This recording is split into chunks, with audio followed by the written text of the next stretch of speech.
Reverend Elijah Merriweather, a revered preacher, civil rights activist, and father of four, disappeared from his little wooden church on a peaceful Sunday morning in rural Mississippi in 1977. He still had his Bible on the pulpit. He left the keys to his car hanging in the ignition. He disappeared without a trace in an instant. The case plagued Willow Creek for many years. Rumors were circulating that he had left the South because he was in danger, while some suggested a cover-up by the government or a covert affair. However, Reverend Merriweather's wife never thought he had departed voluntarily. Every year she lit candles in his honor and conducted prayer vigils, promising that the truth would eventually be revealed. Then, 25 years later, a logger's chainsaw jammed under a huge tree stump in the backwoods of Mississippi. His discoveries would rip the case wide open, lead to a statewide probe, and reveal a much worse tale than anyone could have ever dreamed. Why did it take so long to discover what was left behind and who wanted Reverend Merriweather gone? Was this a violent incident committed at random, or something much more planned? Stay tuned and watch until the end, because this story dives deep into buried secrets, betrayal, and a chilling revelation that changes everything you thought you knew. You'll want to watch how this all plays out, so don't blink. A call that shattered the silence. A logger called Tom Jenkins wasn't expecting to turn the tide of a decades-old cold case in the dense woods just outside of a quiet Arkansas town. But when his shovel hit something strange beneath a rotting tree stump, an old, mildew-stained vintage Adidas bag, he unearthed more than just debris. A battered Bible, the kind only a devout preacher would carry, and a pastoral robe were inside. Time seemed to have folded in on itself, providing a clue to a mystery that had plagued a town and a family for 25 years. Marcus Freeman, 42, has come to terms with the pain of ignorance. The sound that truly woke him up was the ring of his phone, yet the hum of his television filled the empty room of his little apartment. Sarah Miller, the detective on the other end. He never thought he would hear those words again. Evidence had been found in her calm but serious voice. Something that was intimately related to Reverend Elijah Freeman, his father, who went missing. Marcus had not spoken the name out loud in years without experiencing any anguish. The Adidas bag didn't seem right. Reverend Freeman was never ostentatious or fashionable. His possessions were purposeful and modest. There was nothing Marcus remembered his father owning like it. But there it was, carefully buried deep in the ground beneath roots that took decades to decompose. It had been meticulously concealed by someone, however why. Time stopped moving when Marcus saw the Bible. He immediately recognized his father's steady, recognizable handwriting on the inside cover. There was a note inside, but it was devoid of sermon preparation or encouraging text. It was an agonized private plea. God is being asked by a soul why evil flourishes. A cry for protection against people trying to tear him from his faith. Reverend Freeman seemed to have anticipated something gloomy. Marcus went to his father's study at home, which was full of yellowed, dusty sermon notes. His father's ministry had been meticulously documented year after year. All of the notebooks were found except 1977, the year his dad disappeared. No preaching was as loud as that one missing volume. Why didn't Elijah Freeman save the year that would have been his demise, but all the notes from previous years? For Marcus, Mount Olive Missionary Baptist Church used to be a place of camaraderie, warmth, and worship. It felt now like a ghostly artifact from a life he had lost. Everything felt altered, even if the polished pulpit, glass windows, and benches remained the same. Marcus, however, faced not just the structure but also the burden of his history when he returned inside for the first time in 25 years.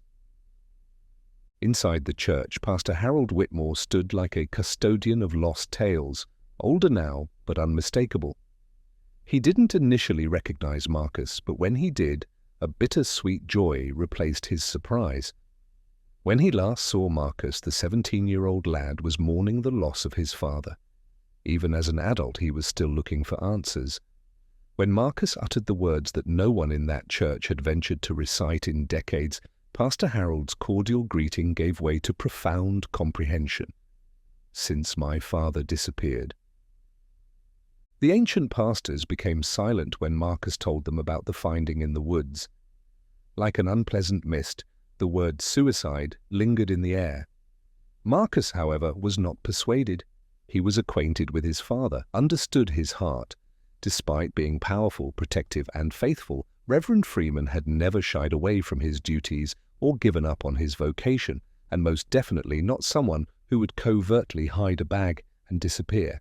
The pieces weren't fitting together for a straightforward departure, with a bag discovered, sermon notes gone, and a last prayer pleading for salvation. Something had been deeply and purposefully buried. Marcus wasn't sure if it was out of fear, hatred, or guilt. But silence was no longer an option for him. The past was beckoning, and he would respond this time, a son's uneasy quest for truth. Marcus Freeman was pursuing ghosts in addition to seeing former mentors. His father, Reverend Elijah Freeman, had vanished decades ago in a shroud of grief and quiet. In his father's former church, Marcus now stood looking for answers that had eluded him since he was a young lad. Two men he trusted, Reverend George and Pastor Harold, gave him weighty silences and hazy memories, their features marked with unease. Their statement, "No one knows the deepest thoughts of a man's heart," was cautious but eerie. Why now? For something that had been buried had sprung back to life. The case had been renewed by the police. Marcus wasn't merely seeking closure, though. He was also trying to locate the diary that had gone lost in 1977, the year his father disappeared. Like archaeologists of recollection, the three of them searched the chapel, looking through dusty cabinets, ripped drawers, and abandoned storage boxes. However, the one thing Marcus most desperately wanted was obstinately missing. Marcus knelt in the sanctuary as twilight approached, whispering to a God he wasn't even certain he still believed in. His father's old sermon journal, which lay quietly on the library table like a forgotten relic, was the most crucial information he unintentionally left behind when he left the church with more questions than answers. Marcus, plagued by doubt, drove to his mother's grave rather than home. The anguish of her 1976 death was still present, and perhaps, just possibly, it held the secret to his father's collapse. At the graveyard, sorrow and remembrance enveloped him like mist. But the past wasn't done with him. Not quite yet. The silence was broken by the sound of soft tears coming from behind an oak tree. A boy, no more than 10, sat shakily near a headstone. Robbie Hark is his name. There are no parents to be seen. Nobody is pursuing him. And a secret that he was too afraid to reveal. Robbie's feverish cheeks burned. Marcus offered to take him to the hospital out of concern. Robbie, however, was unwilling to return home. Instead, he begged to be taken to church. Why? The memories of a mother. Robbie always felt better after receiving Holy Communion from his mother, who was blessed by a clergyman, while he was sick. Marcus's early years were deeply ingrained with that custom. It was also what his father did. In that instant, two broken sons from different generations came together with a single promise. Marcus would get Robbie the communion if Robbie consented to visit the hospital. Marcus recalled after Robbie was safely in the emergency room, the sermon notebook, abandoned.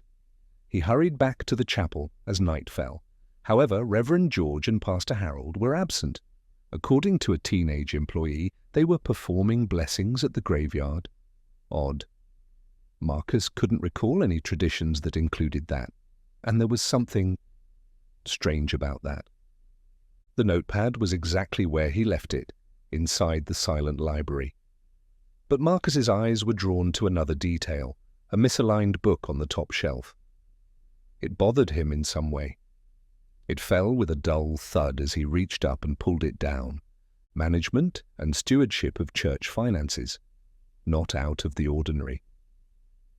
What was startling, though, was his father's handwriting in the margins, notes, highlighted parts, and, most unsettling of all, two names that were scribbled, marked, and then removed. Whitmore, Harold, Langston, George. Why did Elijah Freeman write their names next to the portions discussing the mishandling of church funds? Why were terms like accountability to God, honesty, and sacred trust so prevalent in the notes? Marcus could make out two dim figures amid the headstones from the window of the church. The Reverend George and Pastor Harold, or so he thought. However, what exactly were they doing outside? The phrase "blessing graves" was repeated by the staff member. However, the words now sounded vacuous and unconvinced. Peace, not secrets, was the cemetery's purpose. Marcus had the unshakable impression that something darker was taking place. The communion plate, the sermon notebook, and the financial management book bearing his father's concerns were the three things Marcus carried close to his chest as he exited the church. Not from heavenly revelation, but from patient observation, answers were starting to emerge. Perhaps Elijah Freeman did not flee. Perhaps he would not have given up. It's possible that he was silenced because he saw something he wasn't supposed to. The financial ledger that wouldn't stay buried. The waning rays of the day cast everything in a foreboding grey and gold as Marcus drew closer to the church's graveyard. Pastor Harold and Reverend George, two well-known religious leaders, were captured at a moment they never wanted anybody to see just yards away. George was frantically placing something on the ground. Harold gripped a dubious-looking bag as if the conscience couldn't bear it. Their shocked reactions when Marcus called out made it clear to him that this was no ordinary blessing or caregiving task. What is their cover story? A dog's grave relocation. At night. Without warning, Marcus's skin crawled because it was so unbelievable. The true source of the men's anxiety was cradled in Marcus's arms, an old financial textbook with his late father's handwriting on it, half erased and purposefully concealed. The book caught the pastor's attention like a ticking time bomb. Maybe it was. There were hints inside that Marcus hadn't yet fully figured out. Hints about corruption, unaccounted for money, and intentions that were meant to be permanently removed. A few minutes later, the Reverend drove off with his bag and shovel. He was driving toward the dark wilderness, toward the isolated and dangerous mountain roads, but he wasn't going home or to a parishioner's bedside. Marcus trailed behind, his heart racing, caught between his hospital pledge and his instinct that something important was falling apart before him. Detective Miller told him not to get involved when he called. Marcus, however, was unable to look away, not with his father's body in the trunk of that automobile, along with the history. At Eagle Point, they arrived at the cliffs. Reverend George exited, his headlamp illuminating the growing darkness with slender rays. With the shovel and sack, he approached the cliff's edge methodically, as if he had something to throw or bury. The river murmured like a witness far below. Marcus was impatient.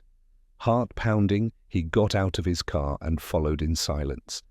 The elder man's face was raw with astonishment and rage when he finally faced the Reverend on the lower platform. The distant siren's shriek came in a burst of red and blue light, too late to halt the altercation, yet just in time to alter everything. The Reverend went into a frenzy. With a heavy thud that earth alone couldn't produce, the bag fell out of his hands and struck the wooden trail. Marcus grabbed it and ripped it open, revealing his father's 1977 sermon notebook and personal diary, both of which were authentic despite being buried in grave dust. However, there was more: pieces of bone, a skull in part, nothing like a dog's remains, not even close. The whole seriousness of the issue hit home at the station. Pastor Harold is already in handcuffs after being detained. The veil of sanctity broke. Secrets of years exposed. Detective Miller presented the evidence as if it were a puzzle that had finally been put together.